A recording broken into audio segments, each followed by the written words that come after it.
Salt Lake Tribune. We're up here at Beaver Creek in the Uintas, the aptly named Beaver Creek, because that's what we're here today to talk about, beavers in Utah. This is Justin Doling with the Division of Wildlife Resources. He's the game mammal coordinator for the Division of Wildlife Resources. He's over beavers in Utah. And we're up here to talk about the unique creatures that beavers are and the unique role that they play in the ecosystem of Utah and the wildlife that benefit from them. Justin, tell me a little bit about beavers in Utah and a little bit of their history. They're native species all across the state. What's some of the early stories about beavers in Utah? Yeah, beaver are native to Utah, and they're native to North America, in fact. And really, beaver were one of the main driving forces that had trappers and some of the early explorers come westward in the search of beaver, because beaver were highly valued for their pelts. And so trapping records going back to 1825 suggest beaver were very numerous in the state, but due to over-trapping in those early days, the state legislature actually closed beaver trapping in 1899. So Justin, we've all heard the term eager as a beaver, as busy as a beaver, that kind of stuff. Tell us, I mean, it's not an exaggeration. These guys are busy animals, and they don't rest very often, do they? They're very industrious animals, and the sound of running water really stimulates dam building activity.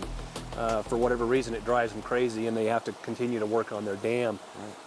This is kind of a smaller dam here, but nonetheless is very classic in its construction. You have larger material that's kind of down here at the base that forms a foundation, and then as you work up the dam, it gets finer and finer until at the very ridge of the dam, you'll actually see a mud line, or in this case, the beaver has pushed up rocks with their belly and what little mud they could get from the base of the stream to form that cap.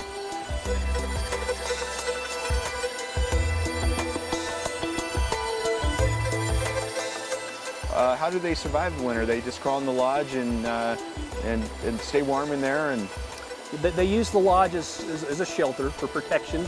They also give birth to their young in the lodge, and then they can exit out of the lodge under the water. And typically in this environment up here, the ponds become frozen, and they can access their food cache throughout the winter. Occasionally they'll have to go out and make voyages to gather additional food products during the winter, but their metabolism probably slows a bit, and they become a little more sluggish, not quite as active as they would be in the spring, summer, and fall. so Justin, we talked about the wildlife values of beaver and what they do for the environment and for other species. Talk to me a little bit about what a beaver dam means to wildlife in a place like this. Yeah, beaver are a great tool to manipulate habitat. They're probably one of the only species other than man that can alter habitat for their needs. And this dam you see here is a means to provide a safe area for overwintering. And so dam construction tends to accelerate in the fall, and then the beaver will come in and place a cache in this ponded area and feed on that cache throughout the winter. But these dams back up the water, they slow down the flow, they retain the sediment, and they create wonderful wildlife habitat.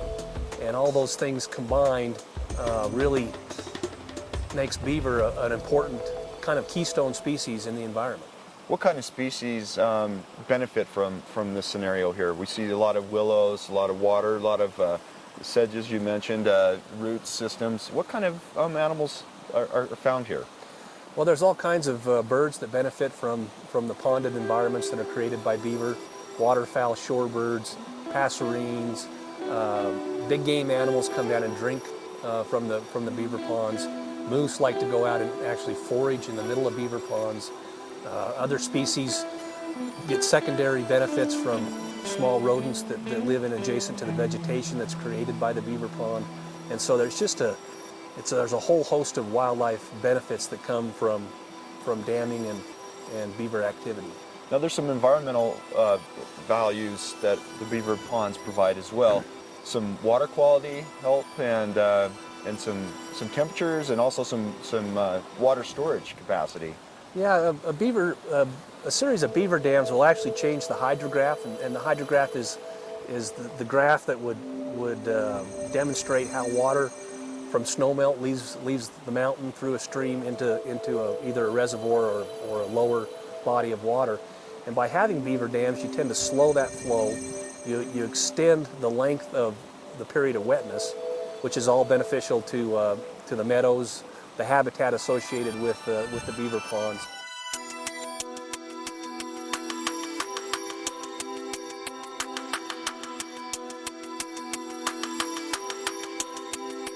So we moved a little bit farther up Beaver Creek, and we're now in a grove of aspen that you can tell. If you look around here, you can see there's numerous trees that have been chewed off, obviously by beaver. Some fresh big ones, and some chewings right here of looks like where they're feeding and maybe starting to prepare to knock another one down. We brought along some examples of what beaver are like.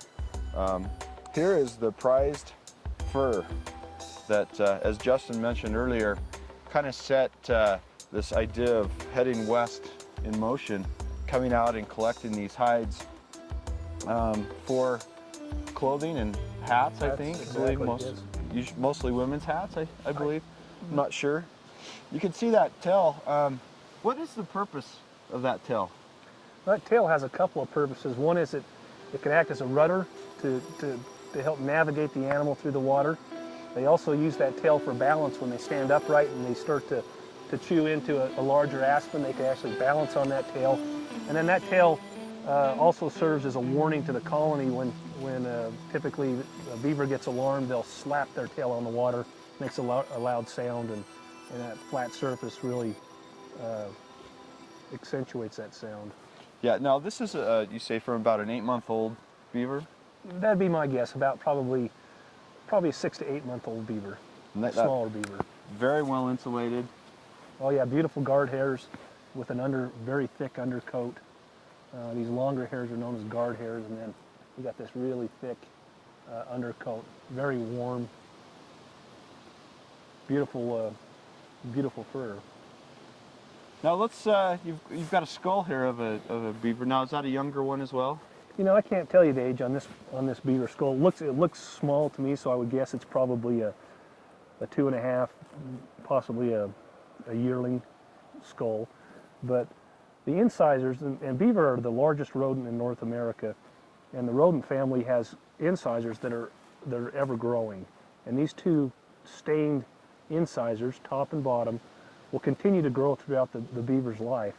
And so the beaver has to continually gnaw and trim those edges in order to keep those teeth at the right length. And because beaver like woody material for dam construction and also for foraging, they're always trimming on trees. Well, hey, thanks a lot, Justin, for showing us around and talking about beavers today. I really appreciate it. Thanks, All Brett. right. Brett Prettyman with Salt Lake Tribune. A beautiful day on Beaver Creek here in the Uintas, and not long before it'll be covered with snow.